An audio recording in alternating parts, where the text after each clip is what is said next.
Assalomu alaykum Family Shop kuzatuvchilari. Endi biz idish tovoq do'konimizdamiz. Biz ancha muddatdan beri chiqish qilmay qo'ygandik. Sababi ishlarimiz ko'payib ketgandi. Endi boshladik. Mana obzorlarimizni idish tovoqdan boshlaymiz. Xo'p, hozirgi katta aksiyamiz poyabzallarimizga qaratiladi. Chunki bularni davom etkazamiz degan niyatda olib qolgandik. Hozircha menimcha 5-6 oy to'xtatamiz.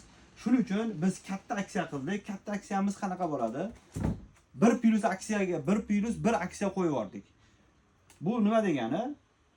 Patinkani olasiz, ikkinchi sizga tekinga bonusga qilib beramiz. Maqsadimiz buni tezroq tugatib, o'sha idish tovoqlarga dasmiyamizni urish. Yangiliklarda buni tugatib olganimizdan keyin Xudo xolasa rejamiz bor. Idish tovoqlarimizni ham katta aksiyalarni boshlaymiz. Bu yerda ham bizni kuzatib boringlar. Manzilimiz Baliqchidagi eski Susu deb qo'yadi. Susu idish tovoq optim do'konlarida. Family Shop deb ham o'sha brend qo'yganmiz. Kelaverasizlar, idish tovoq bo'yicha murojaat qilaverasizlar.